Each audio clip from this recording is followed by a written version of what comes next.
Ask me what the worst year in human history was. 2020? Nope. 536. The year the sun broke. Broke how? Did it just blink out?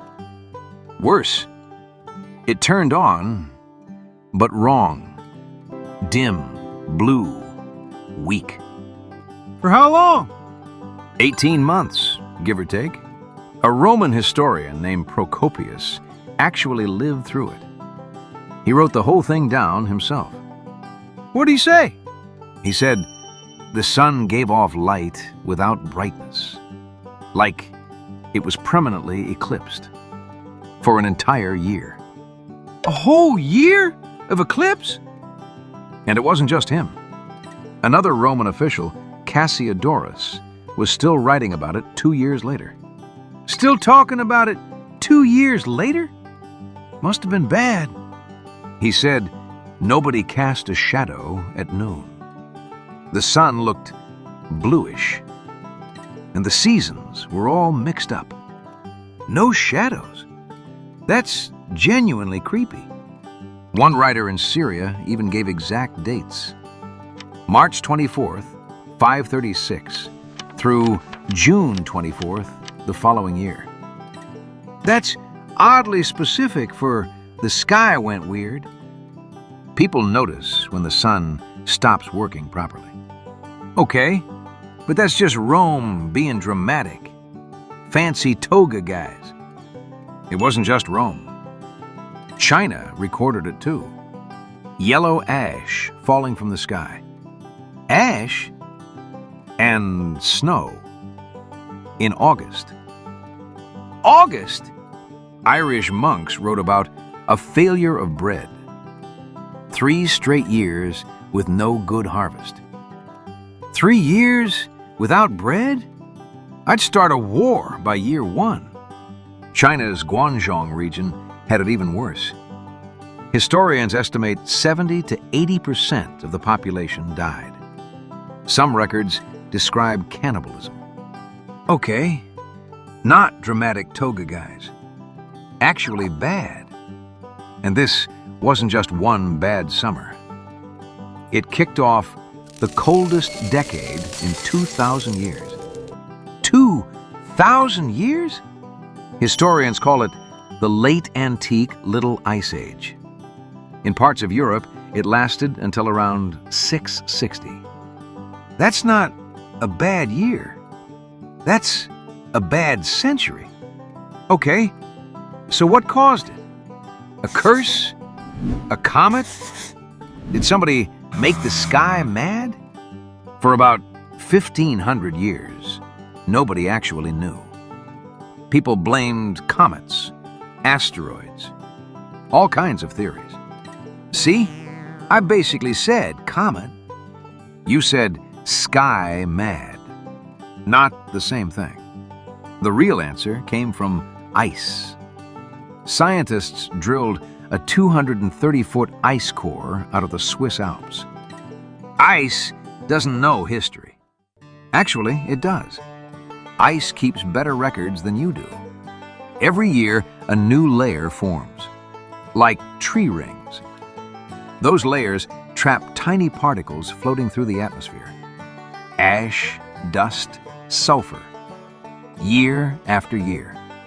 Then, in 2018, researchers found the smoking gun, a massive spike of volcanic sulfate, perfectly dated to 536. So, a volcano did it? A volcano did it. Ash and sulfur were blasted high into the atmosphere. They spread around the entire world, blocking sunlight for more than a year. Ha! Mystery solved, baby. Slow down. We know it was volcanic, but which volcano? That's still being argued. Wait, they don't even know where it happened? For years, Iceland was the leading theory. But newer research suggests there were probably at least 3 separate eruptions, and the exact locations are still being debated. So it's solved and not solved. Welcome to science. Whoever it was, they weren't done. Just a few years later, another eruption made everything even colder. The sky just kept going? Exactly. That's why historians remember this as the worst decade. Not just the worst year. Okay, frozen, starving. Can it possibly get any worse? It did. In 541, the bubonic plague arrived. What we now call Justinian's plague, named after the emperor who happened to rule at the time.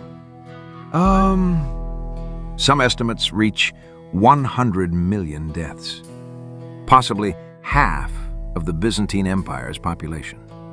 That's unbelievable. But why then? Why did the plague hit so hard right then? Think about it. Years of famine. People already weakened from hunger. Cities overflowing with desperate migrants. Trade routes still connecting the ancient world. It was the perfect environment for disease. So the volcano didn't actually cause the plague. It just set the table. Exactly. Now you're thinking like a historian. Okay, this is what finally ended the Roman Empire. I'm right. Finally.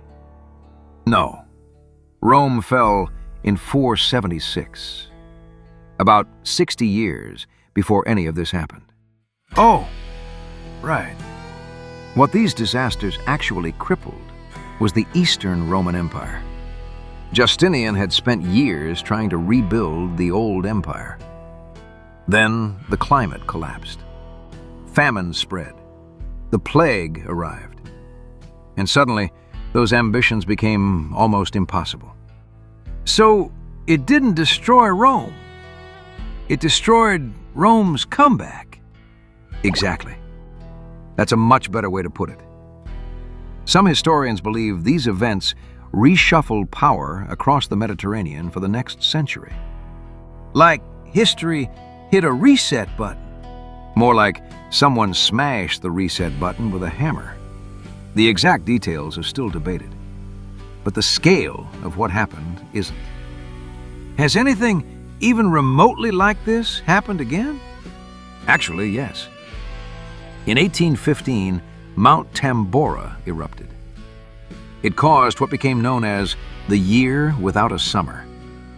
But that was just one summer, not 18 months. Exactly. Tambora is the closest modern comparison.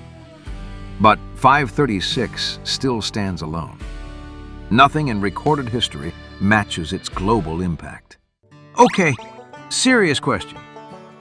Could this happen again? Like today? Technically, yes. Earth still has massive volcanoes. Some are even classified as supervolcanoes. Yellowstone is the famous one. Wait, is it due? Should I be worried? No, that's not how volcanoes work. Nothing suggests a major eruption is coming anytime soon. But if one large enough ever does happen, history has already shown us what it looks like. Well, I'm never complaining about a cloudy day again. Funny how one story can change the way you look at the sky. Next time the sun looks strange, remember 536. Because for 18 months, people lived through something they couldn't explain. And somehow, they survived. If you enjoyed this story, follow us. We've got plenty more history that's stranger than fiction, and hopefully a little less terrifying than this one. We'll see you in the next one.